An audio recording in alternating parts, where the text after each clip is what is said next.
Hello there! Welcome to the 98th episode of Split Focus, a film and TV podcast. My name is Simon Eady, and alongside me, I have my co-host and reality TV connoisseur, Adrian Pinter. How does it go, sir? General Kenobi, it goes quite well. How are you, Simon Eady? General Kenobi is quite good, Adrian. He's quite good. Kenobi. That's good to hear. Yeah, it sure is. It sure is. Should I continue the whole podcast like this? What do you think? I think that's a great idea, and you definitely should, and there's no takebacks. Okay, then. Well, Adrian, I had an okay week. It wasn't that spectacular, but there were some good, some weird moments in the film and TV industry. For instance, we saw the Avatar A Way of Water. I think this accent's going a different way. For a moment there, it wasn't Scottish. I don't know if you noticed. But anyway, there was an Avatar The Way of Water trailer in the Multiverse of Madness movie. Do you remember this? I do, yeah. Yeah, so it did quite well. That, of course, was in theaters before it launched on YouTube. Mm-hmm. But then it launched on YouTube, Adrian. Yep. You dared me. What? If you take the dare back, I might stop this annoying nonsense, but this is your fault. Anyways, so the trailer launched on YouTube after the movie launched, and it was a couple days after. I think it was on Monday or something. But anyways, the movie trailer... Oh my God. The movie trailer did remarkably well. It had 148.6 million views on its first 24 hours. Did you know that? I didn't. Why? Why did it have so many views? Why do people care about this? The trailer, I don't even think was good. We watched it before Multi-Strange of Mad Stranges, and the water looked beautiful. The Way of the Water was really nice, but I don't even know what that movie's going to be about. I don't really know how it is. Again, I stand by the fact that the original Avatar is not a good movie. It's just Fern Gully, it's just Pocahontas, whatever you want. It's not a good movie. Now, I'm not saying that the second movie is going to be bad, because who knows? Maybe they're going to go in a unique direction. I do believe that the Avatar universe, the world they have set up, is really interesting, Simon. I will admit that, but I still stand by the fact that I think that first movie isn't great. And I'm shocked that, 10 years later, more than 10 years later, people are still interested in this franchise, and so many people ran to their computer screens or their cellular device screens, Simon, to watch this trailer. I'm kind of confusion. Yes. Well, Adrian. I forgot you were doing that for a second, honestly.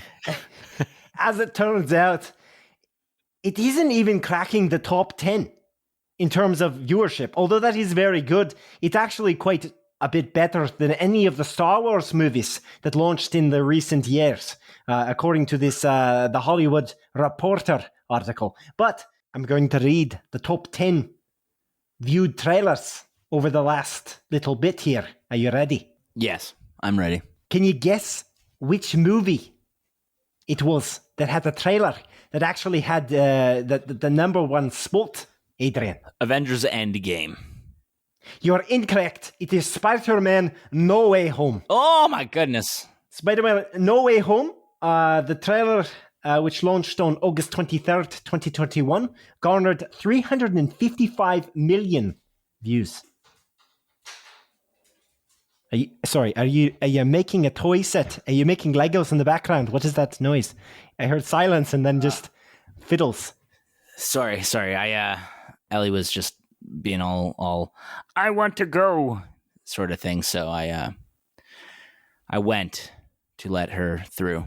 I want to go where? To the other side of my home. Because she's like, I want to play right now. So she's going to go over, hang out with my parents probably. Oh, I thought you were saying she needed to go wee-wee.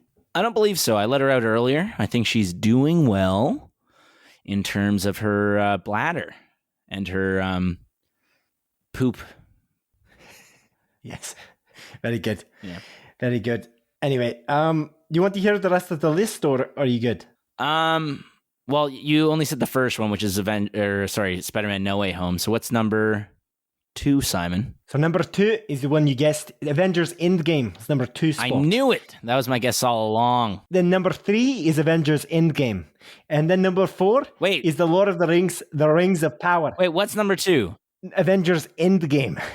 Jesus Christ. Then what's number 3? Listen a little bit. You said Avengers Endgame, man. Wait, is Avengers Endgame both 2 and 3?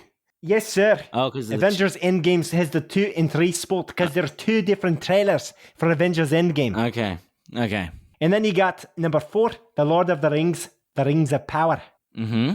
Okay. Number 5, Avengers Infinity War. Number 6, The Lion King, which is a weird one, to be quite frank. Yeah, that's an odd one. I wouldn't have guessed Lion King. Lion King's good, though. Neither would I. And the number 7 is actually one that was quite recent. Thor, Love and Thunder. Oh. That's 209 million views. As just keep in mind, of course, that Avatar, The Way of Water was 148 million. And then we got number 8 spot was It, the horror movie with the clown called It. Oh. By Andy Muschietti. Yes, that's right. Andy Muschietti. And then we've got... By Andy Spaghetti. No. Number 9 was Avengers Infinity War again. What? But one of the trailers was 179 million. We're getting close. And then we've got Mulan, which is a very strange one, at 175 million. And I didn't actually particularly like that trailer because I can't even remember it, to be honest. Yeah, I don't remember it. But to be fair, I also don't remember the movie. And I think that's because I didn't watch the movie. Yes. Yes, I did not watch it either. To be honest, it was in the midst of a raging pandemic, and they wanted us to get a little, that good old what was it called again? Premium access on the good Premiere on the good old the Disney Plus, and I said no. Is what you said. Just for context, Avatar: The Way of Water was also beaten. The trailer viewership was also beaten by a good old movie called F9, the Fast Saga. F9. Yeah. Which nabbed 202.7 million online view. Wait a second. That doesn't make sense. None of this makes sense. So, that doesn't make sense because Mulan was at 175 million views, and this is from... What is happening here? This doesn't make any sense, does it? Where are these numbers? Is Wikipedia wrong or is the Hollywood Reporter wrong? I don't know. Now I'm a different accent, Adrian. Now I'm just British. I noticed, yeah. Yes. Well, I'm still doing it, but I'm doing it a little bit differently. Anyways, so that's the story there. So basically, seems strange, but apparently Mulan is at 175 million, but it's somehow above Fast 9, the Fast Saga, which is a little strange, but I can't explain it to you. Anyways, Adrian, that's my story there. I thought I found interesting. I don't hate that movie that you dislike so much. I don't really dislike Avatar, the first Avatar movie by James Cameron. I think that it's okay. It's just it is following the plot of good old Pocahontas, and I don't necessarily think it's very original, but the visuals are quite good. It's well paced. I think there's some good acting performances from various people, like good old Sam Rockwell and Sigourney Weaver, and I don't even know what accent I'm in now, but I thought that was good. Sam Worthington was pretty good. You got Zoe Saldana. You know what I'm saying? Yeah, I know what you're saying. I'm not saying that the cast was bad.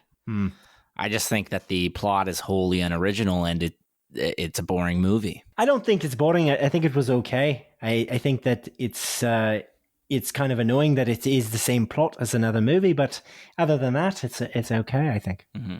It's good to me. It's just not great, is what I would say. Yeah. You know what else isn't great, Simon? What? According to many people on the internet, is in the new Halo television series, which I have yet to watch, but I still want to watch, Master Chief had sexy times, Simon. I heard that. I heard that indeed. It's pretty strange that happened. And it is pissing off the collective Halo community. Now, I'm a fan of Halo enough.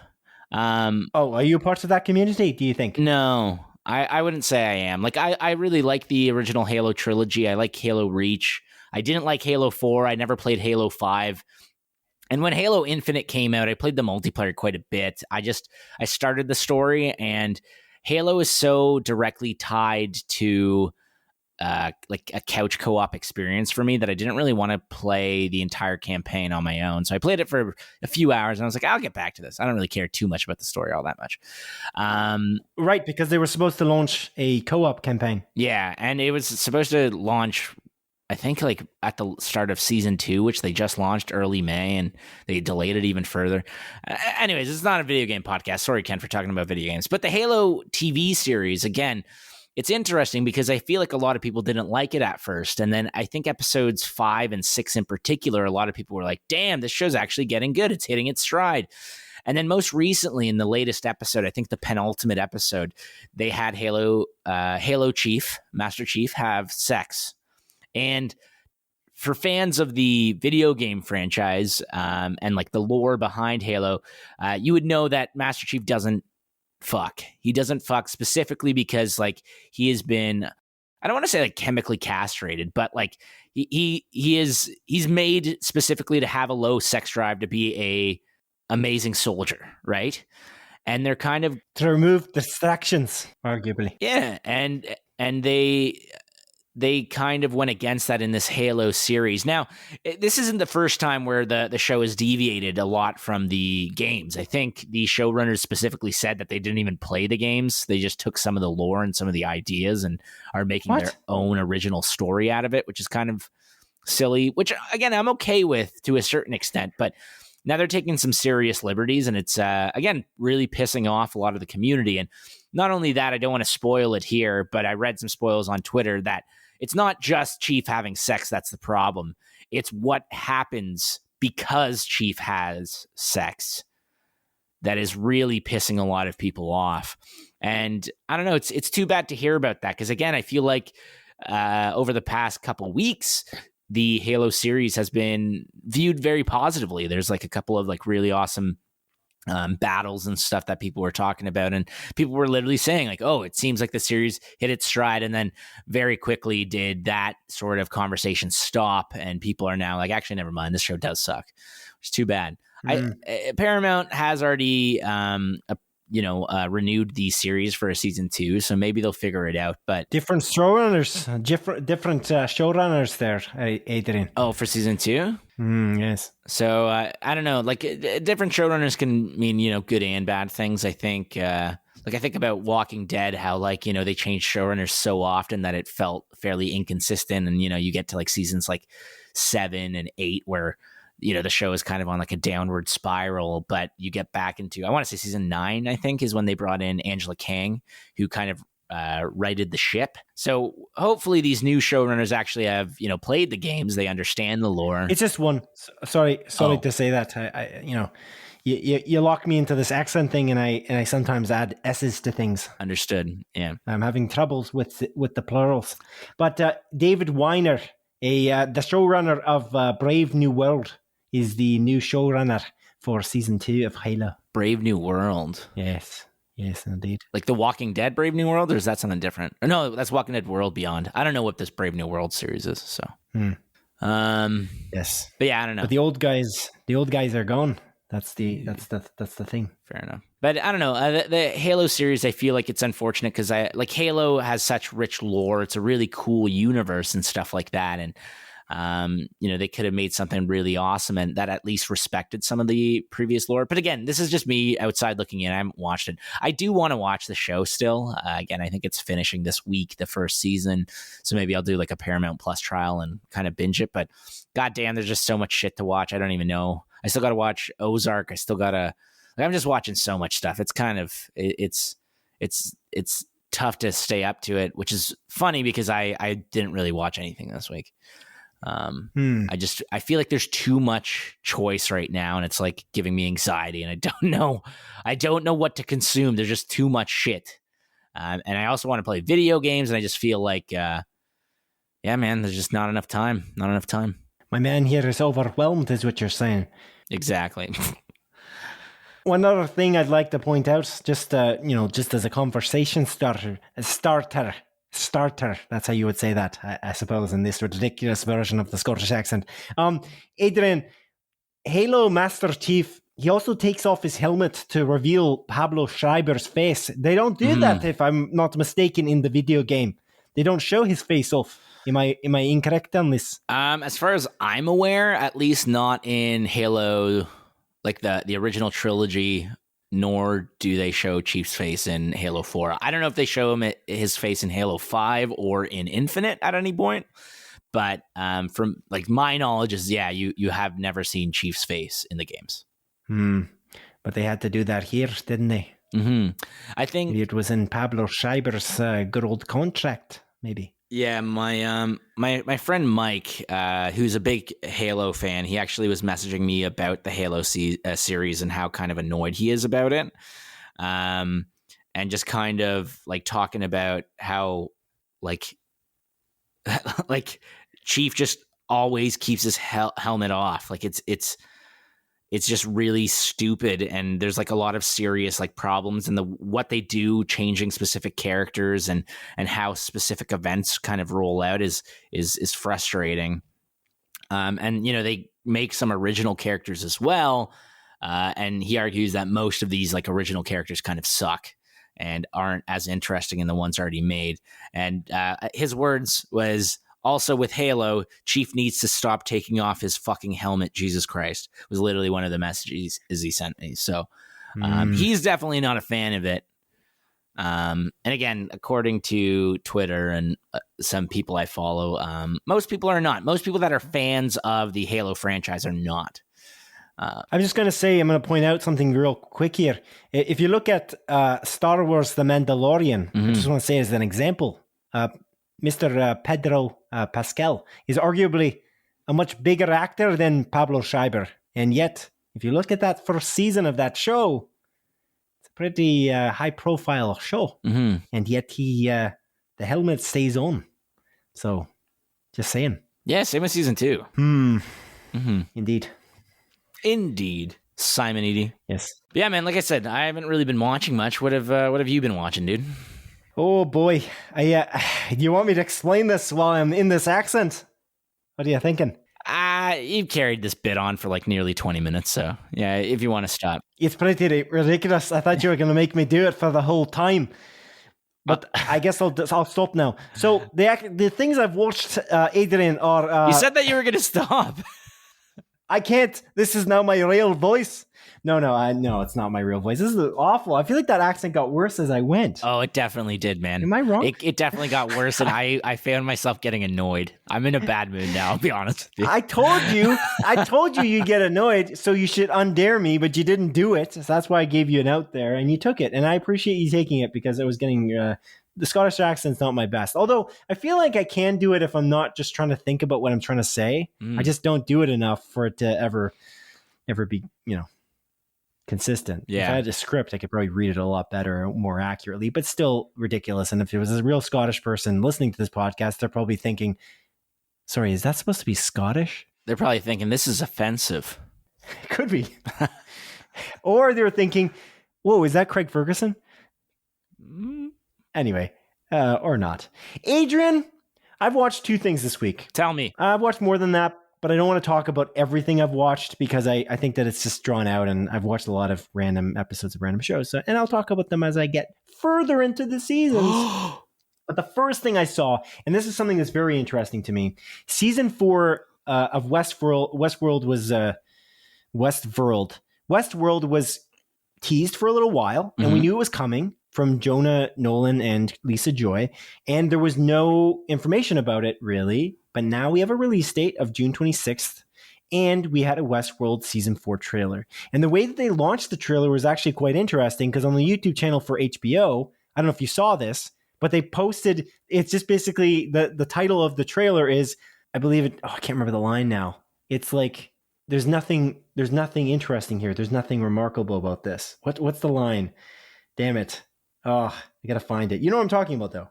No, again, I haven't seen anything about this. I haven't watched Westworld season 3. You haven't watched Westworld? Sorry, this is a Westworld reference. You're really out of the loop here. Killing me. Oh, like are you talking about the? No, I haven't watched Westworld season 3. Is what I'm saying. So I haven't watched the Westworld like season 4 trailer, and I don't know what they posted on HBO's YouTube page. No, they changed the title because they realized that a lot of people were seeing it. So, but I saw it when there's only like 18,000 views because nobody knew that it was posted. They posted it in a very discreet way.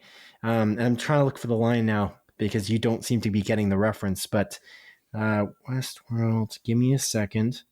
Is it Where Nothing Can Go Wrong? Ah, yes. Sorry, found it there. Sorry for the wait. It doesn't look like anything to me was the title of the... It doesn't look like anything to me. Oh, okay. It was basically the title of the trailer, which I thought was really, really fun and like a fun like callback reference to the show, which is great. And then they also had like the trailer up, and that like it's just basically a reference to the song, I think, in the description. And the trailer, honestly, was really, really good. And like no one had seen it because they just posted it in such a discreet way, in such a hidden way on the HBO YouTube channel. And again, people were not seeing it until a Redditor kind of picked it up, and then it started to spread on the internet. And I caught it on The Verge, basically, like a tech website, The Verge. And then I watched the trailer, and I was like, wow, what a great trailer. Like I'm genuinely excited because I didn't love season 3, quite frankly. Like it just wasn't nearly as good as seasons 1 and 2. It seems like they were rushing the season. It seems like it's just completely tonally different, which is fine because it takes place in a bit of a different setting, but it's still, I don't know, there's something about it. It's just not the same magic of seasons 1 and 2. And I felt like it lacked a lot of the beauty of seasons 1 and 2, which is some of the best television I've ever watched. So I agree. I love season 1 and 2. But season 4, I feel like it might be getting back into form. Like they might have had enough time to build this out to be such an incredible, or back to the incredible show that they had before in seasons 1 and 2. Again, season 3 is not terrible. It's worth watching if you're a fan of the series. But at the same time, it is nowhere close to season 1 and 2. That's kind of the thing there. It's not bad. It's just not amazing. It's kind of the thing. So again, Adrian, I definitely recommend you watch it. And then watch that trailer because that trailer is pretty awesome. Yeah, it's making me excited. I'll get around to it again. There's just so much to watch right now. I mean, again, I still got to watch Ozark. Barry's on. Better Call Saul's on. Fucking Stranger Things is coming back soon. Yeah. I'm still watching Superstore. Some of these shows that are like week to week, I'm kind of waiting. So Barry, I'm not going to watch, I don't think, until it's done. Better Call Saul, I can wait till it's done. That's kind of a good way for me to isolate the shows that I don't kind of want to, watch right away. Yeah. So I don't think of like Barry being on as like a thing that's panicking me to watch it. It's like, I'm okay. I can wait. Yeah, I think Better Call Saul only has 2 more episodes left before the mid-season like end or whatever. And then they're coming back for 6. Yeah, I think it's 7 episodes in total. Yeah. So episode 6 is launching when this podcast goes out. So yeah, Better Call Saul, again, one of the greatest shows ever made, arguably. God damn, it's so good. So good and so funny and then so dark, and it's like such a perfect blend, and it does things that I don't think most shows do, and that it tells like 2 different stories at once, which is I've always found very interesting. Like multiple stories at once in a way that like they intersect but they're not completely connected, which I've always found super neat, and they've done that since season 1. So kudos to Vince Gilligan and his team, who just made a really amazing show, and Bob Odenkirk, who just got a star on Hollywood Boulevard, by the way. That's awesome. Which is pretty cool. Yeah, it's neat. I watched so the unveiling of the star, and then David Cross, who's his longtime buddy, who obviously worked with him on Mr. Show with Bob and David. He did a speech, and it was really funny.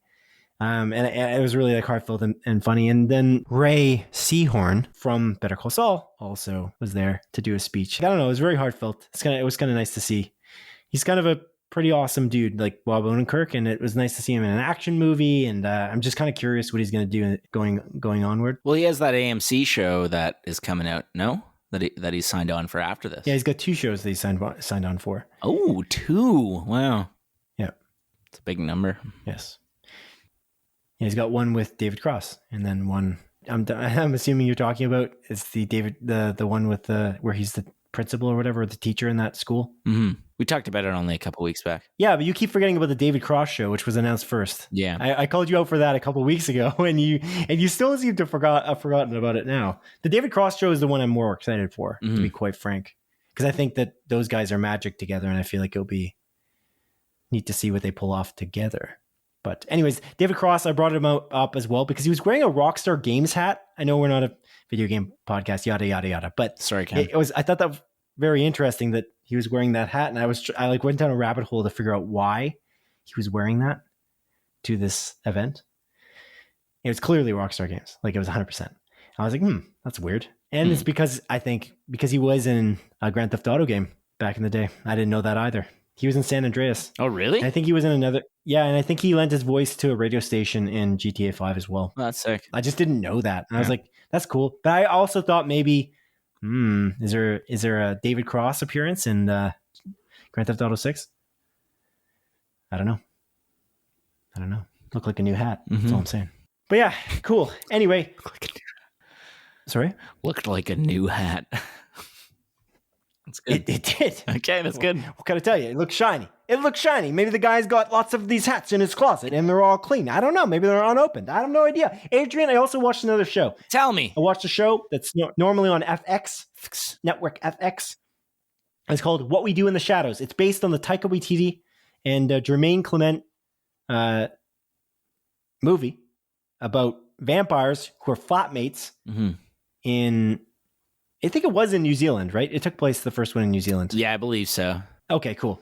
But that's what is basically this show is based on, I guess. But the show is being showrun by Jermaine Clement, which is cool. And it's the first episode's directed by Taika Waititi. And it's a pretty awesome show. Except the flatmates this time are different flatmates, and they're living in the U.S., in the United States, in New York, which is pretty cool. So there's like that perspective. And I think there's a kind of geared up reference to the fact that they're obviously in the same universe and that there's, potential for some cameos down the line. You know what I'm saying? So I'm six episodes in. You're sex. I'm six episodes in, Adrian. The number 6 episodes in.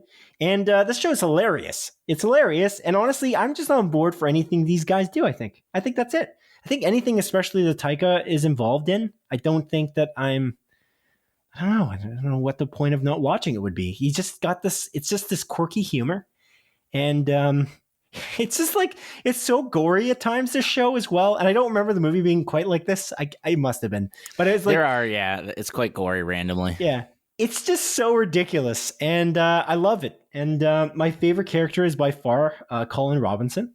And it's a concept that I'm pretty sure was not in the movie. And that Colin Robinson is an energy vampire. And he's a day walker. Oh. So he can go out in the day. But he also lives with him. But no one likes him in the house because anytime he comes in, he's just like, he literally, to take their energy, he talks about the most boring shit. And he can take their energy as well. It's just so ridiculous. It's unbelievable. He's played by Mark Proksch. I hope that's how you pronounce his name. But Mark Proksch is the dude in Better Call Saul with the baseball cards and the Hummer. And he's also the guy, I don't know if you remember Better Call Saul that far back. That was like the first season. But he's also the guy in The Office who works with Dwight. At one point, I think he's the guy who like unplies the toilet paper, if I'm not mistaken. I think that's him. I don't think that was Mose, but I can't. Maybe they're getting those two confused. But I'm pretty sure it was Mark Pro. You know what I'm talking about? You're not even responding. Are you even there, Adrian? Hello, Mark Ploksh. How do I spell that? Just type in Colin Robinson, and he'll come up as a picture, and you'll know what he looks like. Jesus Christ! I just described Better Call Saul. Show you're watching right now, and you don't even know who that character is. Not Robinson. You're killing me with, you don't get any references today. You don't get the reference about Westworld. Is this Colin Robinson? Oh yeah, okay. Oh yeah, this guy. Oh, I remember him. Yeah. Oh, okay. Yeah. Good. Jesus.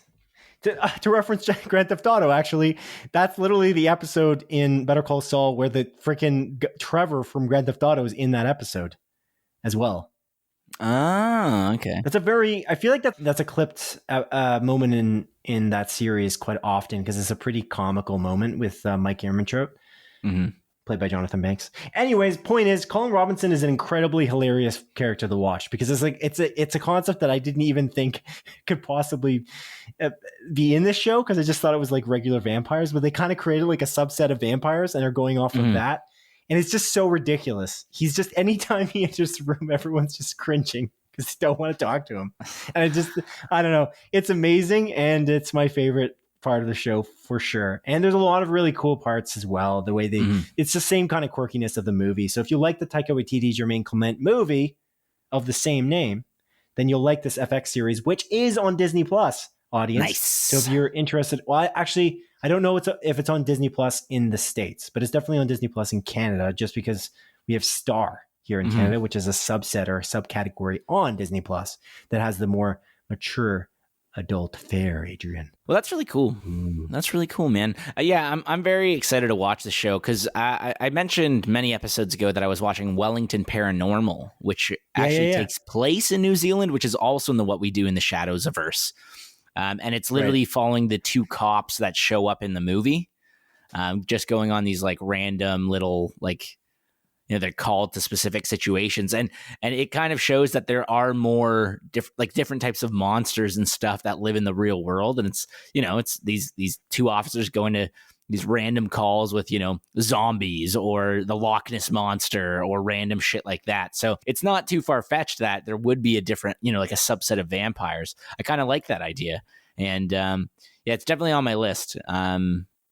Again, like I mentioned, there's so much to watch, but I do like having a comedy on the go, something that's easy to watch and that can make me laugh. I'm almost done Superstore. I'm on season 6 now, which is, I believe, the final season. I'm 3. I think I just finished episode 3 during my lunch break at work. And, I'm kind of sad to see this show slowly come to an end, but I quite like it. They're on the COVID season, which originally I was like, I don't want to watch this, but goddamn, is it funny because it's so relatable. Yeah, we handled well and very relatable. It's so relatable, dude. It's frustratingly relatable, and it's because within the first like 3 episodes, there's like these ridiculous situations where it's like I have literally dealt with all of these like scenarios almost. So it is handled very well. I'm very excited to finish the show. It's really great, and it's a show that grew on me as the seasons progressed. There's some phenomenal characters in it. Sandra to me is like one of the highlights in that show. She's just so ridiculous and funny. Yeah. Really great show. So maybe once I finish Superstore, I'll put What We Do in the Shadows on because it's a half-hour show, right? Our Flag Means Death, man. I don't understand what's going on here. Should I watch Our Flag Means Death before What We Do in the Shadows, you think? I argue, because it's shorter. You're saying you're overwhelmed, right? So just get it out of the way. You only got 1 season to go through. Yeah, I guess. I don't know. I think it's also lighter a little bit. Only because this is about vampires, and they do I know it is very dark for me, so that's the reason I don't want to go back to it constantly. Like we've been jumping between drama and comedy constantly, as you kind of are doing the same as you just mentioned. You like having a drama and a comedy on the go, or at least a comedy on the go, and that's what we're doing with What We Do in the Shadows after Our Flag Means Death ended. But I feel like Our Flag Means Death is more light, just because of What We Do in the Shadows, the movie is not exactly heavy, but it's in a very dark atmosphere. Tonally, it's not really a dark comedy, but it is a bit, if you know what I'm saying. Well, yeah, there's like literal like murder, and again, there is some pretty grotesque violence. They're serial killers, they're vampires. Like, what are we expecting here? Yeah. So like for that, it's like that's where I feel a little bit drained by the show, a little bit, much like Colin Robinson draining me as an energy vampire. But yeah, that's the only thing I don't love about it. But I really like this last episode we just watched today while we ate our dinner was very good. I thought it was like hilarious. So they've all been hilarious, but they just sometimes it hits different, I guess. Yeah. Anyway, cool. So that's it. That's all I've been watching, Adrian. Should we move on to the news then? No. Yeah, that's too bad. Oh, you always say no, and we just move on anyway. What do you expect to do when you say no? What are you going to just sit there, or are you going to have a conversation with yourself, or like what's your plan? Like, what if I just said, okay, I agree with you? I would tell you about the food I made. You would just tell me about the food you made? For what? For the rest? Yeah. For the rest of the episode? So for the next hour? I don't know. Well, for as long as it would take me to tell you about the food I made, Simon. Well, that could be forever. I usually stop you from talking so long about the food you made. That's the Do you want to know what I made this week, real quick? So, Not really. I made like a sushi bowl. My girlfriend showed me. You are Colin Robinson. Jesus Christ. My girlfriend showed me the ways of the sushi bowl from home. We're not using raw fish, but you get some of that crab. You get some of that imitation crab because real crab's expensive, right? Yeah. So we made a little corn and crab salad, Simon, where you shred up the crab, you put in a little bit of corn, and then you put in, I use QP mayo and sriracha, and you mix that up, right? Yes. So bam, right there, you got a nice corn and crab salad. We cooked some rice. Got the rice, you put the corn and crab salad on. I bought edamame, so I put some like edamame beans on there. Put some pickled turnip on there as well. Put some furukake, Simon. Do you know what furukake is? No. It's like I don't know. It's like you top it.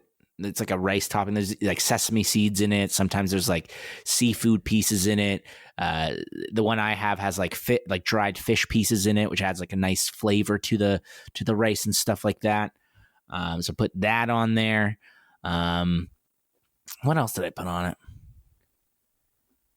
I forget what else I put on it. I put other stuff on it, but yeah, really good, really good. And then with the leftover crab I had, I made a little crab dip bake. So mixed, shredded up the crab, mixed it with some sour cream, some mayo, Oh my God, some cream cheese, a little bit of lemon juice, some garlic, some onions, some seasonings. I use a little bit of onion powder, some garlic powder, a little bit of paprika, some salt, some pepper,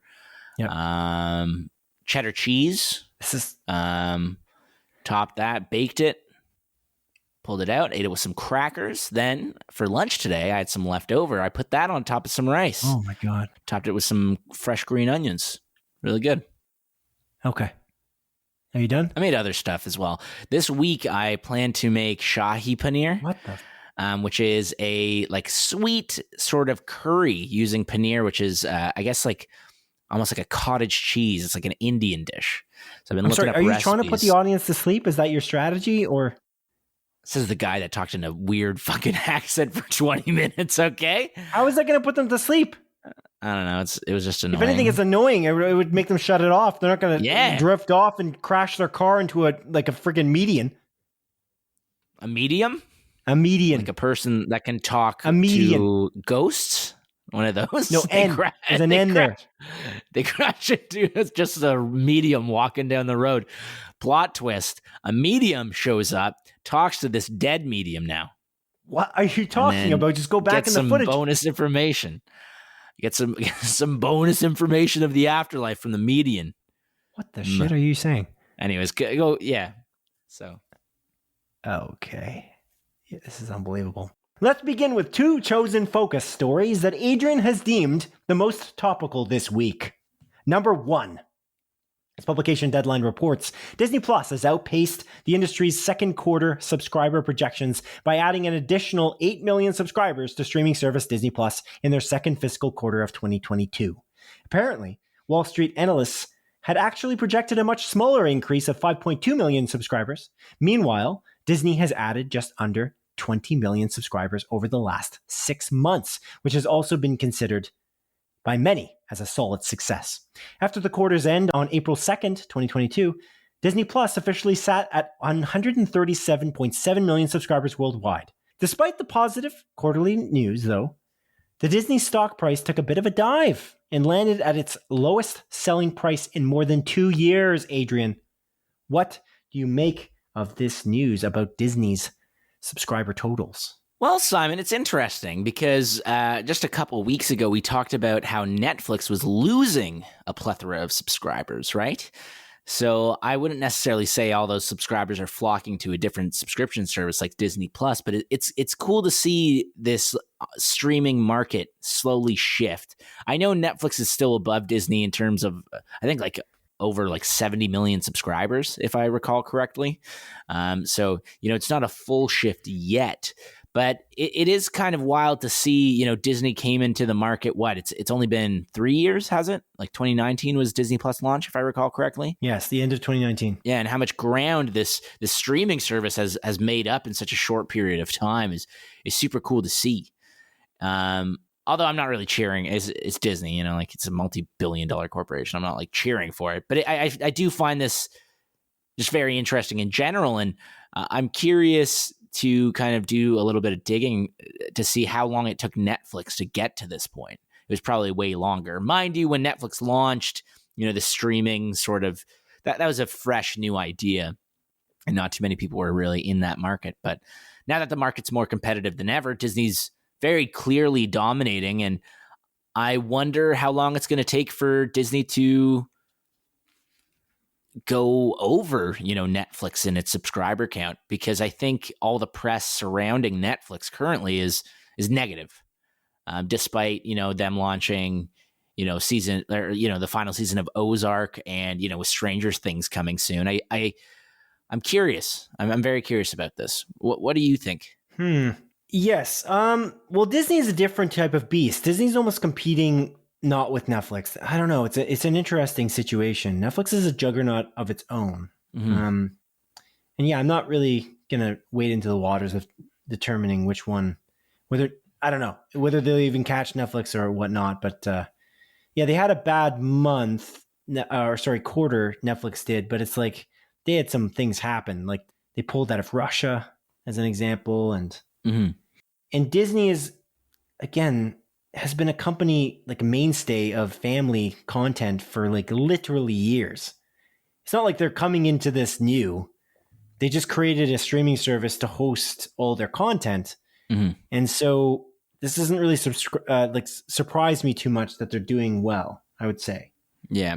Their streaming services used to be the VHS tapes that, filled up cabinets and cupboards. Yeah, I don't know if they will overtake Netflix, because it seems like it's complementary to Netflix. Like, you don't have anything that's on Netflix like what Disney Plus has. Like you did before, I mean, with Daredevil and all that, but that's gone now. Daredevil, Jessica Jones, and Luke Cage and Iron Fist has all moved to Disney Plus, as it should kind of be on there, because it's literally a Marvel series, a Marvel universe. But what Netflix has over 200 million, so it's not that far off. But I feel like you'd have both if you had either one. Netflix is struggling a little bit, but then again, Adrian, look, man, you said that they have bad quality, but you watch the reality TV content. And I'm just going to keep pointing that out every week because I think it's hilarious. The Ultimatum, Marry or Move On. Yeah. Good show. I watched the reunion episode. Good show. Now it's a good show, he says. Wild stuff. Okay. It's good garbage. It's junk food, I said last week. Right. And it still is, baby. Yeah. And Disney Plus isn't making shows like that. So I'm just going to say that for now anyway. Yeah, I got my girlfriend on the Circle series. So I talked last year about the Circle, it's another reality show where people are like in a hotel. Yeah. And they're all in independent rooms. It's like a social media competition where they can only communicate with one another through like circles, an app called the Circle. Oh, okay. Not circles. Not in like they throw circles at each other. Imagine. Yeah, I do.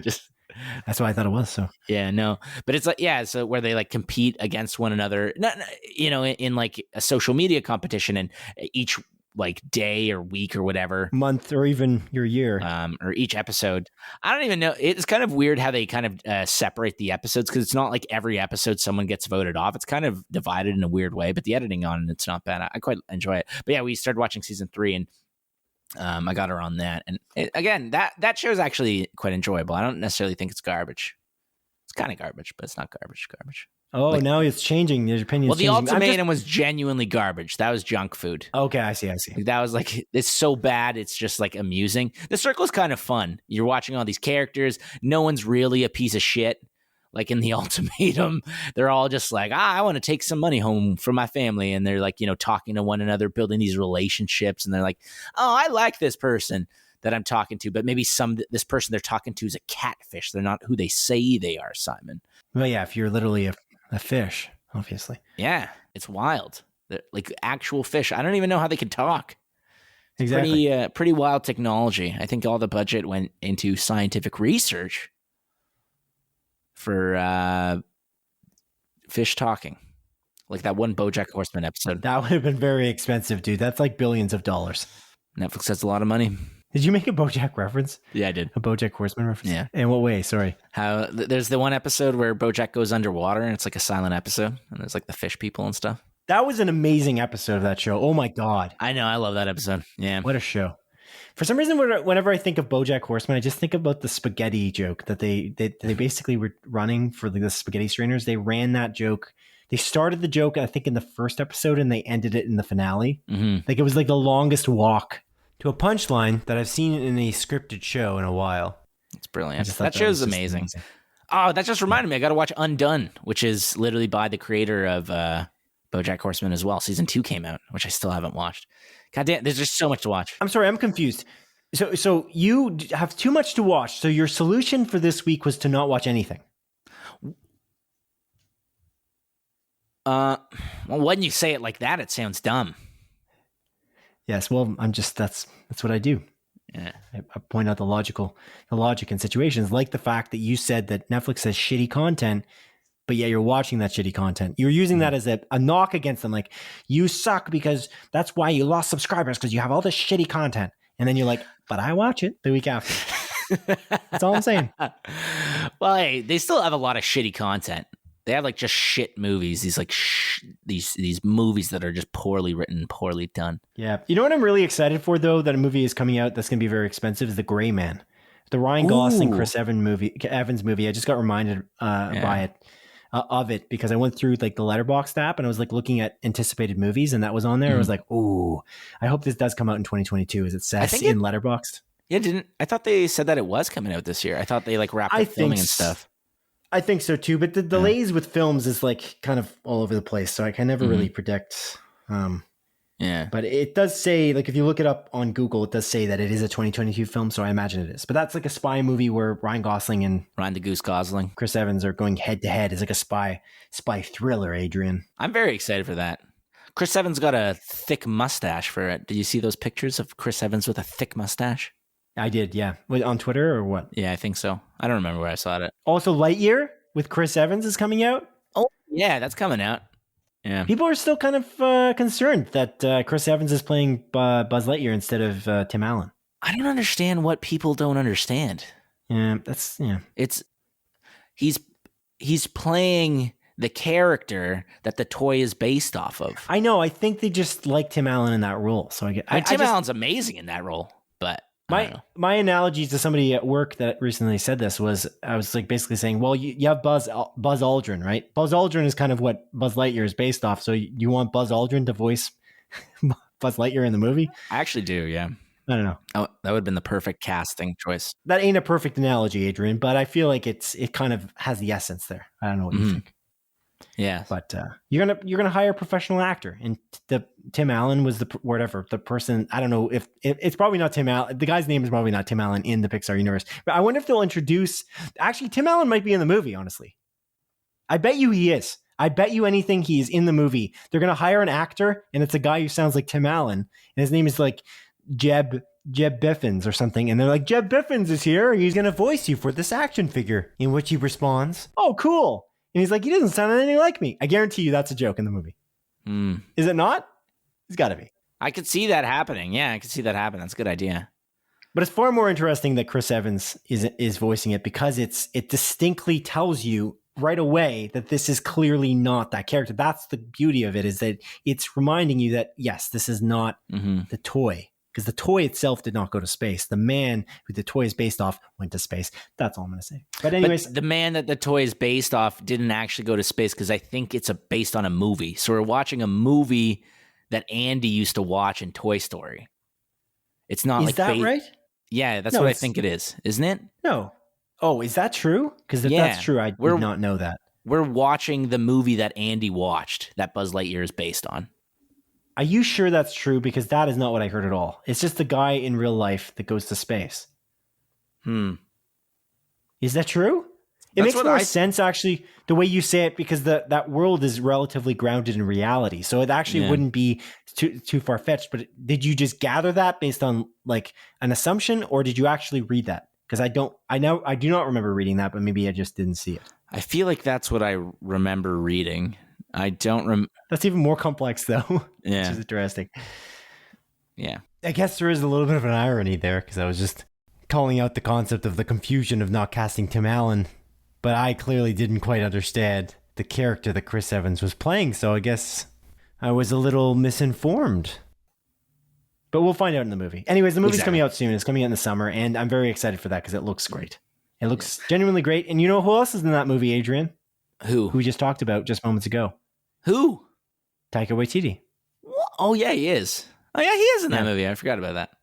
Yeah, it's pretty good. Good stuff.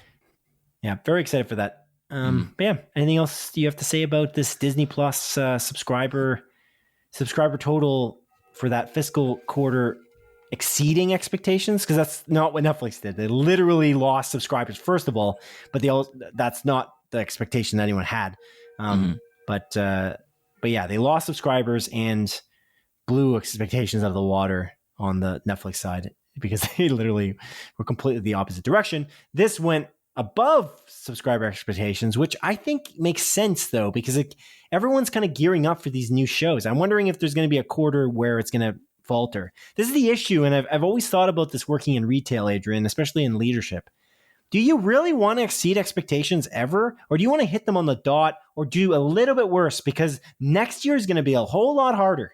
And like the market is getting saturated. And so are you really trying to compete this way? It seems like I don't know. My point is when you're beholden to shareholders, sometimes it gets very, very difficult because you're putting yourself in the position where you have to consistently grow as a company.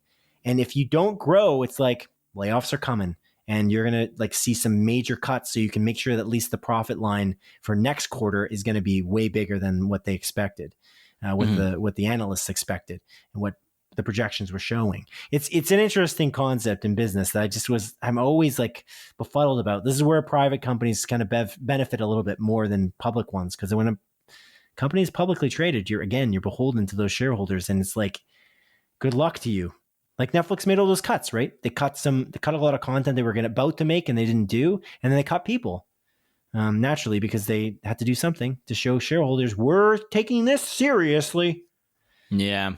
So that's a good point. Yeah. So like I almost don't celebrate this just for that fact. Like, because the little guy's just going to get crushed when next quarter they can't possibly live up to like the hype, because what's happening, well, next quarter is actually going to be pretty good. Like this quarter we're in now, Kenobi's coming out. Yeah. I'm sure they had a lot of gains of subscribers from Moon Knight because Moon Knight was like honestly quite well reviewed and people were really buzzing about it like they were with all these Marvel shows. But after Miss Marvel comes out, which by the way is overlapping Kenobi, which is like one of the first times it's happened in Disney Plus history. Yeah, Miss Marvel comes out in the beginning of June, right? So oh, no shit, eh?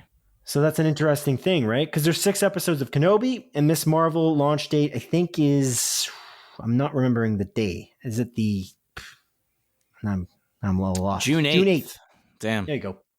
And of course, Kenobi comes out May 27th, which I'm super excited for. So that's neat, because I don't think they've done that yet with one of these tentpole types of shows. Unless they're not treating Miss Marvel as a tentpole. That actually kind of worries me that they are overlapping this one. Only because I didn't like the trailer and I thought it looked cheap. Despite the fact that I was very excited for a Miss Marvel show, this doesn't look great. And so I'm hoping genuinely that it's going to be awesome. Mm-hmm. But at the same time, the fact that they're overlapping it with something as hyped up as Kenobi, I wonder if that's a coincidence or they have enough show content, they have enough schedule that they can start overlapping, which would be awesome. Or is it because the show is not good and we can kind of shuffle it into the rug if it's a 50% on Rotten Tomatoes? You know what I'm saying? Yeah, they're like, oh, like, well, if you don't like Miss Marvel, we still got Kenobi going on, sort of thing. Yeah, it's still going, and like, don't forget about that. Forget about that. Look over here. Kenobi's doing his thing. It's possible, Simon. Before I wrap this up, the one thing I really like that Disney Plus has done in terms of their marketing team, I love the fact that they do, whenever they show like that, like the classic Disney arch from the Plus. Mm-hmm. You know what I'm talking about? Yeah. I like how they incorporate that from the shows that are airing. So for Moon Knight, it was Moon Knight jumping over the building, from building to building. And then from the Kenobi series, naturally, it's Obi-Wan Kenobi's blue lightsaber going through that arch. Mm-hmm. And I just think that every time I see one of those, the trailers end with the Disney Plus logo and them just doing a spin on it with a really cool animation to do with the thing we're about to watch or the thing in the trailer. I just really, I don't know, I really respect that from the animation team. And it's the little things. It's the little things. And it's like that's something that not a lot of other places are thinking about doing. But I just think that the creativity there and the marketing team is really on point, and that's why Disney's doing so well. Yeah. Because their marketing team is just amazing. It's in the degree of Apple for sure in terms of prowess. Almost as good as Coca-Cola. Yeah. Do you like Coca-Cola's marketing, or that was a joke? No, I really like Coca-Cola's marketing. Well, in recent years, not so much, but every time they had those, like, the Christmas ones with the polar bears and the Santa Clauses.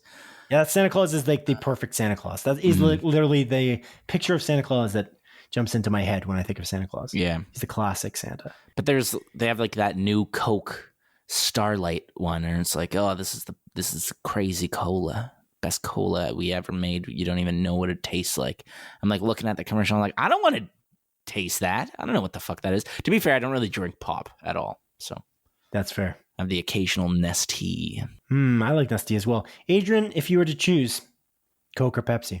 Honestly, man, I'm fairly impartial to either. Like, I'll drink both. I like blue, like, in terms of beverage, just like as a color for a beverage better. The Coca-Cola, well, Coca-Cola or Pepsi are not blue when you pour them in the glass. I know, but like when you look at a blue can, I'm like, that looks more refreshing than a red can. Although I like red as a color better. Me too. Red's my favorite color, arguably.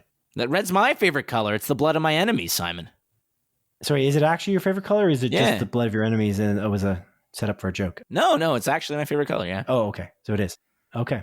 Sweet. What about you? What's Coke or Pepsi? Coke. You didn't even answer the question. I guess Pepsi. Sure, Pepsi. Why is it Pepsi? I don't know. I can't tell the difference, Simon. I legitimately can't. I just think when I'm thinking about it, you can't tell the difference? I don't think so. I don't know. I've never like drank them side by side and been like, there's a difference. I just don't care enough. It's just like one of those arguments I just don't care enough about. If my brother were listening to this, I feel like he would be shocked to hear that you can't tell the difference. And I feel like you should write in and tell us why you can tell the difference. Next week. Oh boy. Next week, what I'll do is I'll buy a can of Coke and I'll buy a can of Pepsi, and I will drink it on air and drink it throughout the show. Yeah. And I'll let you know. But I don't really like pop. I just don't drink it. I only like. Well, don't drink the whole thing. Do it like they do on like Iron Chef. You know what I'm saying? Like they don't eat the whole plate. That would be insane. Yeah. You just got to eat a little bits. Like just take a sip and then take a sip of water for a little bit of yes, little bits. You got to take a little bit of water just to clean the palate, and then go back in, have some Coke or Pepsi, whatever the one I didn't say first was, and little bits. Eat some fucking shit, you stupid bitch. Just kidding. We got real fake doors. We got real fake doors here. Won't open. Come check out our real fake doors. Won't open. What a classic. Yeah, classic indeed. Adrian, let's move on to number 2, shall we? Sure. Number 2. According to publication The Hollywood Reporter, Nashville and Heroes actor Hayden Panettiere has just been cast in the 6th installment of the Scream franchise. Yes! Scream 6 is being directed by Scream 5 directors Matt Bettinelli-Olpin and Tyler Gillette, with Scream 5 screenwriters James Vanderbilt and Guy Busick also writing the screenplay. Yeah. In Scream 6, Hayden Panettiere will be reprising her role from 2011 Scream 4, where she played Kirby Reed. Nice. Longtime Scream star Courtney Cox is also largely believed to be reprising her role as Gale Weathers in the upcoming sequel, with Cox having hinted at her return in a recent episode of Entertainment Tonight. Nice. In that interview, she hyped up the quality of the Scream 6 script by saying, quote, "I don't know about contracts and where things are, but I'll tell you in the script, it's a really good one," unquote. Scream 5 actors Melissa Barrera, Jasmine Savoy Brown, Mason Gooding, and Jenna Ortega are also set to reprise their roles in the upcoming sequel. The movie is scheduled to start production this summer. Wow. Adrian, what do you make of this? I know you like the Scream franchise. I know you just watched Scream 6 recently. Scream 5. Sorry, Scream 5. Of course, you didn't watch Scream 6 unless you're a time traveler. That's what we're talking about. We're talking about Scream 6. Hey, of course, you watched Scream 5, came out in January, and you watched it in theaters. I don't have any connection to Scream. I don't think I've watched any Scream movies. I think the closest connection I have to Scream is freaking Scary Movie. So, Adrian, what do you make of this news? Simon, I make of this news as good news, very good news. I'm honestly so stoked for Scream 6. I'm a new Scream fan. I just watched all the Scream movies this year, actually. I never watched any of them. When I was watching the first Scream movie, I was like, hey, I watched this entire movie. And then I realized that I never watched that movie, and I just watched Scary Movie when I was a kid because it follows the same plot. So, Adrian, what you're saying is I scream, you scream, we all scream. For ice cream? For ice cream, yes. That's exactly what I'm saying, Simon. What's your favorite kind of ice cream? I'm partial to Moose Tracks myself. What's Moose Tracks? Moose Tracks is a Kawartha Dairies flavor, Adrian. Mm-hmm. Kawartha Dairies is a ice cream place or ice cream maker in Ontario. Yeah. And they make Moose Tracks, which is it's like basically little tiny peanut butter cups in the ice cream. Oh. It's like some vanilla, chocolate. Now I'm wondering if it's not peanut butter. Maybe it's caramel. Either way, it's like little. If it's caramel, little moose droppings. Little moose droppings in there. Nice. If moose droppings would taste good, I guess. God damn, I hope so. We should try it sometime. The ice cream, I would, but yeah, moose droppings, I'm good. You can do that. The Maryhill Market that I live near, Simon, they have moose droppings. No, they have Kawartha Dairy ice cream that they have. Oh, that cool. They import and you can get. Yeah, try Moose Tracks. Maybe I will, as long as it's not peanut butter, because my stance on peanut butter. I don't like it. Yeah, I shouldn't have got those two confused because those are very different. I just said two different things and said that they're the same thing. Yeah, I just don't like. There's something about peanut butter. Honestly, it's weird. Peanuts are a weird thing, and I feel like eventually I could train myself to really enjoy it because I like peanuts. I legitimately like eating peanuts. I will eat the shit out of some peanuts. You have that next to a beer. God damn, that's a good meal right there. But you make that peanuts into peanut butter and you put it on bread. Just not for me. I don't know why. It's just there's something in my brain that's like not a fan. Not a fan. Whoa. There's no bread here. It's just this is ice cream, so no worries. Yeah, I'm aware. But just even Reese's peanut butter cups, I'm just I don't want peanut in my chocolate. I think you would like this. I honestly think you would like this. What about peanut butter parfait at Dairy Queen? You ever have one of those? No. You never tried one? No. Oh man, that's my favorite. That's my favorite thing at Dairy Queen for sure. Anyways, there's fudge in this, and I don't actually know if this is Kawartha Dairies designed initially because there's actually a moosetracks.com and Kawartha Dairy is nowhere listed here. So maybe that's just a different trademark flavor that I'm just not aware of. Maybe they trademarked the flavor at Kawartha Dairy. I don't know, but regardless, it is peanut butter cups, by the way, just to set the record straight. Okay, yeah, I don't know if I would like it. Peanut butter cups, streams of fudge in them as well. Yeah. And every scoop, Adrian, it melts in your mouth. That's what it says. Yeah, I'm a cookies and cream guy myself. I love cookies and cream. You know what I actually like too? Just like a vanilla ice cream with little chocolate slivers. That's simple. Ooh, what is that called? Stracciatella? What's stracciatella? Stracciatella ice cream? Isn't that the what? They're almost chocolate chips though. I'm just talking about stretched, small, high surface area chocolate chunks inside. Stracciatella.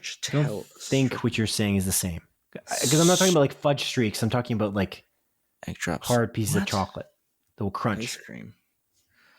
Stracciatella is a variety of gelato consisting of milk-based ice cream filled with fine, irregular shavings of chocolate. So it's not that? Not shavings necessarily. I do like, the chocolate and vanilla. That's a good combo. Nice chunks. It is. When I was a kid, I used to put Nutella in my vanilla ice cream. Wow. It was good. Strange, but okay. It's really good. But yeah, cookies and cream. Adrian, you scream, I scream. We all scream for Scream 6. So, oh yeah, fuck. Are you going to talk about Scream 6? That's what we're talking about. Ice cream here. Makes no sense, but yes. Yeah. No, I'm freaking stoked for this, man. So again, I'm a new Scream fan, and it's one of it's a really great franchise. I really love these movies. I think they all have their merits. I don't think they're all phenomenal. The first one's definitely stellar, and I would make the argument that Scream 5 is, I think, my favorite, honestly, out of the 5 movies that I've watched, and it's brilliant. Scream 2 is really good. I really like Scream 2. Scream 3 is probably my least favorite, and then Scream 4 is pretty damn great as well.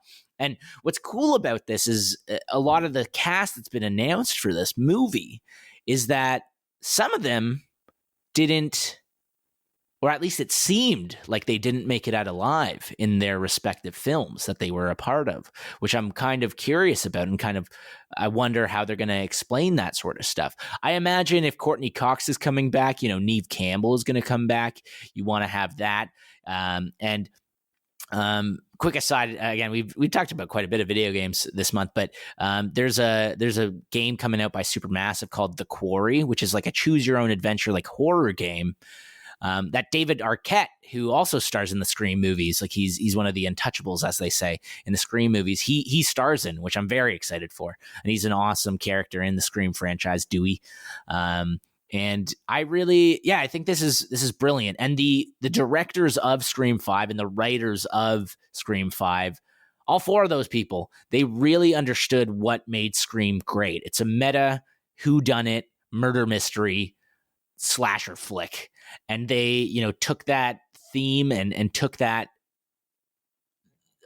aspect of this franchise and made something phenomenal out of it. That, again, I would make the argument it's my favorite, and I would say to many people that they would probably consider it the best since the first one. So them coming back and making, these four creators coming back and making the sixth one, and then again bringing back these characters from old and even new, like with Scream 5, as well as, again, Scream 4 was that kind of in-between quel that came out in 2011, as you mentioned, which was many years after, the original Scream trilogy. It's super cool to see, and I can't freaking wait for this. This is like one of my most anticipated movies, genuinely. Like, I'm not even joking. Like, I think what they've done here with this franchise, it's fun, it's cool, it's top tier horror, and I would highly recommend you watch this, Simon, like this franchise, because although it's horror, it's very unique and it's different, and they, the meta commentary aspect is really funny, and there's a lot of levity throughout the series and the franchise, and the aspect of every movie that you're watching, it's like a whodunit, like anyone could be the killer, and it's kind of awesome to try to figure it out as the story progresses throughout the movies, I'm very stoked for this. I know I talked to Ken a bit about Scream 5, and he totally agreed that like Scream 5 is, a Scream movie. It's incredibly well done. I think it's the only one that's not directed by God damn it. Oh my God, his Jesus Christ, Wes Craven. Sorry, that took, my brain had a huge fart. But yeah, it's the only one that's not directed by Wes Craven. Are you lactose intolerant? Maybe too much. I kind of am, actually, but too much Scream. Yeah, exactly. You are actually lactose intolerant? I don't want to go into too much detail, but anytime I eat a lot of cheese, it's not good for my stomach. Let's just say it's fine. Let's talk about Scream. I wouldn't say intolerant, but I definitely have I ain't having a good time if I eat a lot of cheese, is all I'm saying. Okay. Sounds good. You continued. You're like, I don't want to go into detail, and then you just kept going. Okay, we get it. It's good. But yeah, like Scream 5, it's the first and only one not directed by Wes Craven, but it still feels like a Wes Craven movie, and it still feels like a part of the Scream franchise, and it takes everything that came before it and, just makes something amazing out of it. So I'm very excited for this. And again, I highly, highly recommend this franchise to you. The first 4 Scream movies are all on Amazon Prime Video here in Canada. At least they were when I watched it a few months back. And Scream 5, I don't know if it's on anything yet, but it's worth a rental. Yeah. Cool, man. Yeah. Cool. Interestingly, Hayden Panettiere's last film or TV thing that she was in, I believe, it was Nashville in 2018 when that show wrapped up. Oh, so she's been on a little hiatus. It looks like it. Like the big, well, I don't know if she maybe was in smaller stuff, but like the last big thing that she was in apparently was that. Save the cheerleader, save the world, Simon. Save the cheerleader, save the world. Indeed, Adrian. Indeed. Well, let's move on now. On to the montage, Adrian, a sequence of our show in which I briefly present 11 of the week's smaller news stories as Adrian delivers a brisk verdict. Number 1. As announced by the BBC, sex education actor Nakuti Gatwa has been officially chosen as the 14th actor to play the iconic role of Time Lord Doctor Who. Ooh, he's great in Sex Education, so this is good for him. Although I have no attachment to Doctor Who. Number 2. According to Deadline, the 4th season of the John Krasinski Amazon Prime spy series Jack Ryan will be its last. Amazon is apparently looking to create a Jack Ryan spin-off series with Narcos Mexico actor Michael Pena cast as the show's lead. Interesting timing for John Krasinski to leave this very popular show. Number 3. As announced by Disney on their Star Wars Twitter page, production has officially begun on the Star Wars Ahsoka series starring Rosario Dawson. Cool beans, man. Cool beans. Number 4.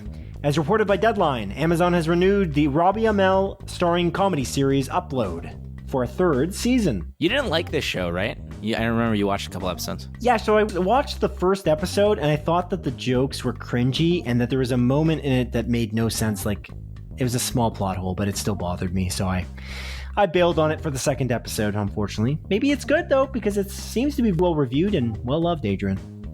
Number 5. According to Variety, the Sylvester Stallone starring upcoming Paramount Plus featured crime drama Tulsa King has just cast Tron legacy actor Garrett Hedlund in a series regular role.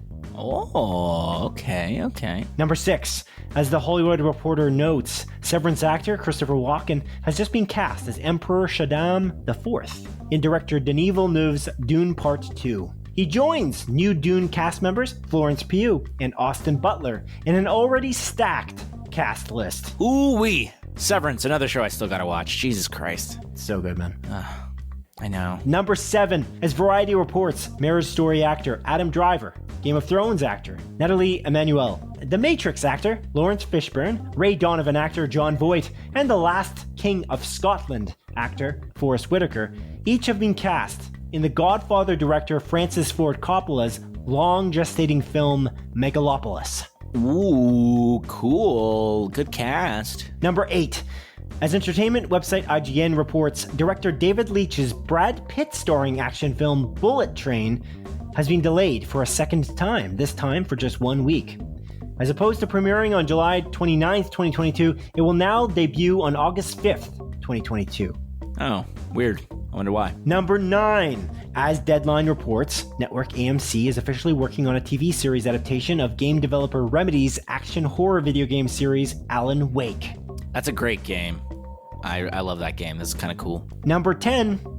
As Variety reports, streaming service Hulu has canceled the Patton Oswalt starring animated series MODOK after its 1st season. That's too bad. I never watched it, but I heard it was pretty okay. Number 11. As Variety reports, a sequel to thriller film A Simple Favor is in the works from A Simple Favor director Paul Feig, with actor Blake Lively and Anna Kendrick reprising their roles. That's kind of wild that they're just making a sequel to this movie. I didn't realize it was that popular. I did watch it in theaters. It was pretty good. And that concludes the montage. Blah, blah, blah. Pretty good. Yes, Adrian. What do you got for me, my friend? What do you got for me? Simon, I got new releases for you. Ooh. Yeah, it's for the week of May 16th to May 22nd. That's a Monday to a Sunday, as per usual, my friend. And the first movie that's coming out is coming out on Monday, the 16th of May. And it is Peace by Chocolate. This is confirmed by Landmark Cinema's website, Simon. Another source that I started adding to this list. Coming to theaters. And this is a movie about a Syrian refugee who struggles between following his dream or carrying on his family's legacy. What was that? Hello? Do you hear something? Yeah? No, what's up? Oh. Maybe I'm like schizophrenic. I could have sworn I just heard someone whisper in my ear. Are you serious? Yeah. Like it sounded like Siri was going off or something. Oh, man. I'm scared for you now. It's possible. Is someone behind you? I'd like you to do a quick spin in your chair. Just make sure no one's around in the area so that we can make sure you're safe, Adrian. Just make sure you're safe. All right, 1 second. Let me check behind the couch. Hello? Nope. Nobody. Okay. It's just schizophrenia or something. I don't know. Anyways, so about a Syrian refugee that struggles between following his dream or carrying on his family's legacy after his father's chocolate factory gets bombed. Oh, damn. Yeah. Apparently it looks like I saw the trailer. It seems like very lighthearted, actually. Oh. And interesting. So, finding positive in a very awful situation. So, Okay. the next movie that's coming out on Tuesday, May 17th. It's a movie called Echo, which is ECCO, or I imagine that's how you pronounce it. This is confirmed by Movie Insider and the Apple TV app. This is a video on demand movie. It's 10% on Rotten Tomatoes. That's all I got to say about that. I didn't really look into it. Sure. The next movies that are coming out on Wednesday, May the 18th, Simon. And the first one is a movie called Cyber Hell, Exposing an Internet Horror. It's a Netflix original documentary telling the story of two female college students, a group of journalists, and the cybercrime police officers who chase down an online criminal network of sexual exploitation. Wow. Yeah. Next up is a movie called La Familia Perfecta, which means the perfect family in English. And this is a Netflix original Spanish comedy film, Simon. Next up is Toscana, which is a Netflix original Danish romance movie. Okay. Not the dessert, Simon, but the language and the country and the culture of Danish. Wow. Yeah. You sound incredibly well educated. Thanks, man. I appreciate that. You're welcome. Downton Abbey. Not Downtown Abbey. I wrote Downtown Abbey. You sure did. It's Downton Abbey. Yeah. A New Era. This is this is confirmed by Cineplex. It's coming to theaters. This is based on the Downton Abbey television series, which I know is incredibly popular. I'm pretty sure my mother really likes this franchise. So they're making a movie about it, and presumably about a new era of the Downton Abbeys. Yes. Mm-hmm. Did you even say the title was Downton Abbey, A New Era? I thought so, didn't I? I don't know. And the only way for us to know would be to listen back on the podcast. So I guess we'll just wait until we... Yeah, let me know. Hear it. You let me know. Okay, I will. Okay. You will. Next up is Thursday, May 19th. A couple films coming out on that day. The first one is a movie called A Perfect Pairing, which is a Netflix original rom-com about a wine company person that travels to Australia to bag a rich client. A wine company person. Yes. Yeah, they work for a wine company. Very good. I think Victoria Justice is the actress for this. Oh, wow. From Disney stuff, I'm pretty sure. Or Nickelodeon, I don't remember. I think it wasn't Disney, was it? I don't remember. Was she in Downton Abbey?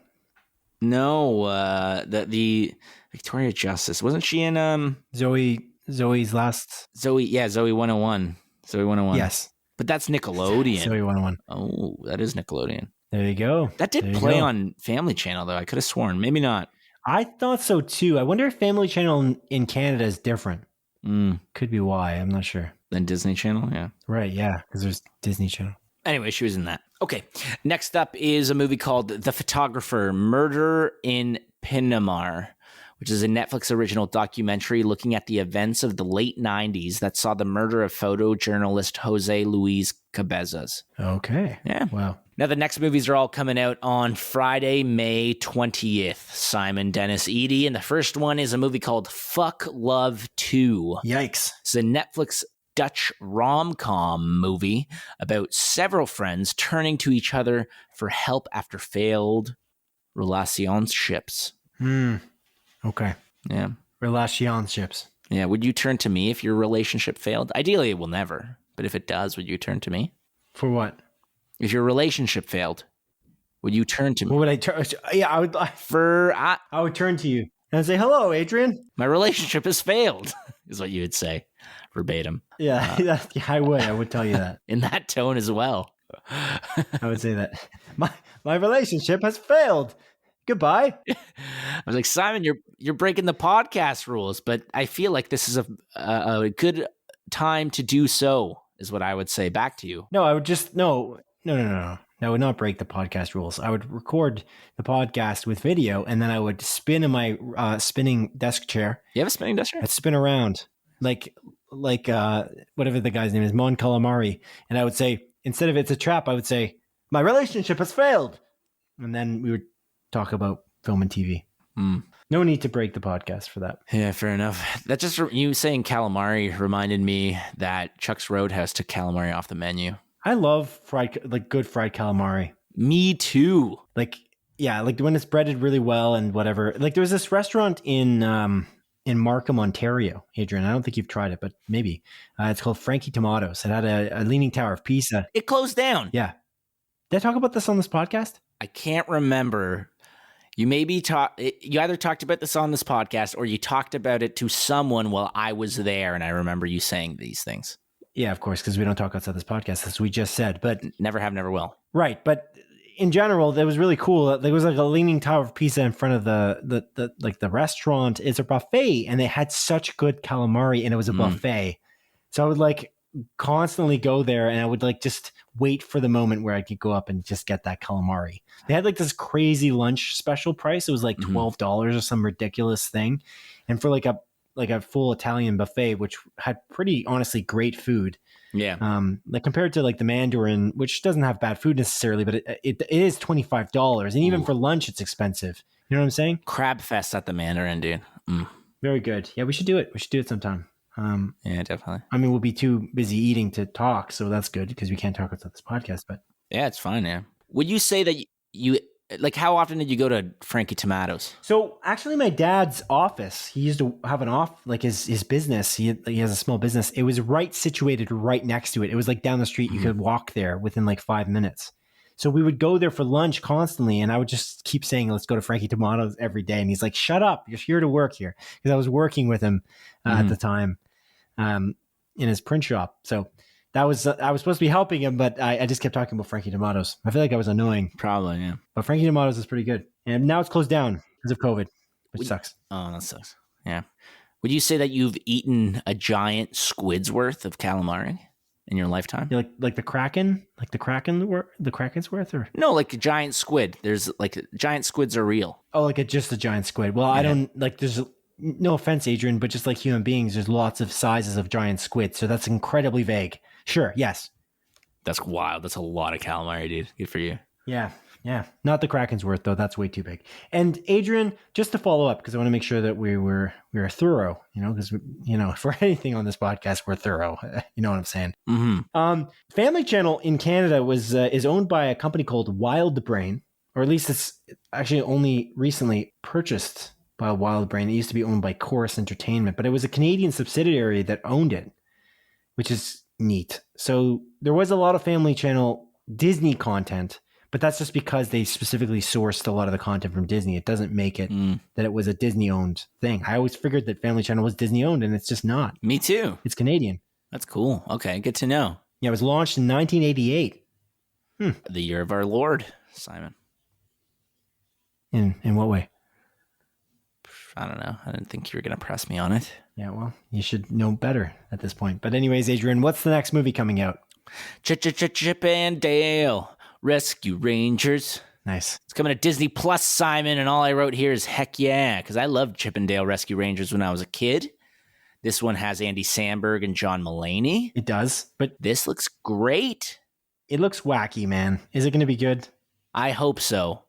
Because this is not, this is even weird that they're calling it Chip and Dale Rescue Rangers, and this is what it is, because it's pretty strange. These cartoon characters are living in real life, looks like New York City. So like live action New York City. And one of them is an animated. One of them is CGI. Yes. One of them is animated with like hand-drawn animation, and the other one is CGI. And they reference Roger Rabbit, which I really like. Honestly, I really think that movie's great. So I must have seen Roger Rabbit like 20 times. I feel like in my youth. And the villain is like an old Peter Pan. I didn't see that part, so I don't know. But yeah, it looks good. But I'm hesitant. I gotta say that's just coming out to Disney Plus. I don't think it's coming out to theaters at all. That's why you wrote Disney Plus here? But no, it's just Disney Plus. Okay, alrighty. Yeah. But yeah, I'm pretty sure Peter Pan is played by Will Arnett in it. Will Arnett is in kind of everything lately, I feel like. He's amazing. He keeps showing up and everything. But yeah. Sorry, Peter Pan, I don't remember. I just watched the trailer for this, and I do not remember Peter Pan being in this. I think he was in a TV spot. Okay. Next up is a movie called The Valet. This is a Hulu original movie, so it might be... No. Sorry, it's not Valet, it's Valet. Valet?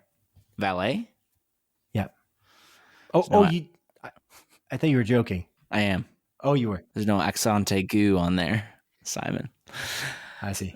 There's no accent. This is a Hulu original movie, so maybe Disney Plus, maybe Amazon. I don't know. But this stars Eugenio Derbez, who is most recently in Coda, and Samara Weaving, and it's a rom-com movie. Yeah.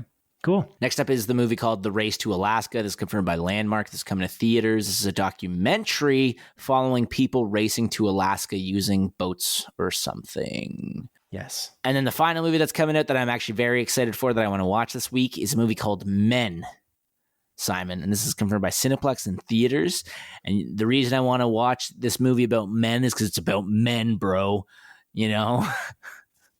No, I'm just kidding. It's an Alex Garland movie. I really loved Ex Machina and that other movie. Why am I forgetting it? With Natalie Portman and Oscar Isaac. Annihilation. Really great movie.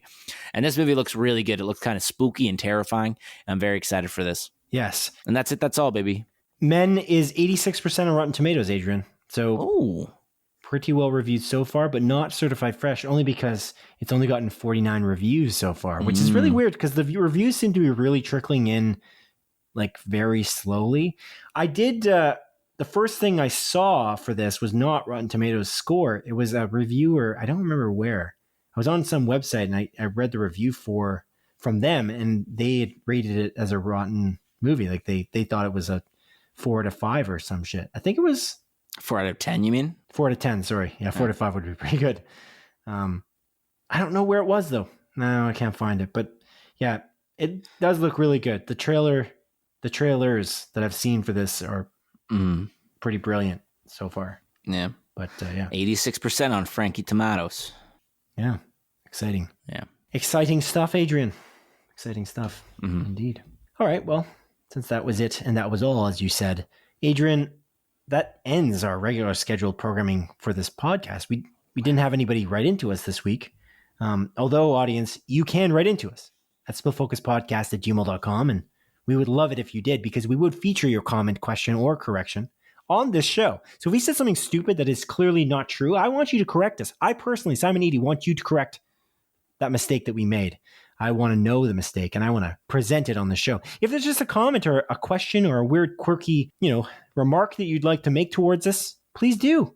It can even be one sentence. It could be one word. Just say, "Hey, you losers. I hate potatoes." I don't care what it is.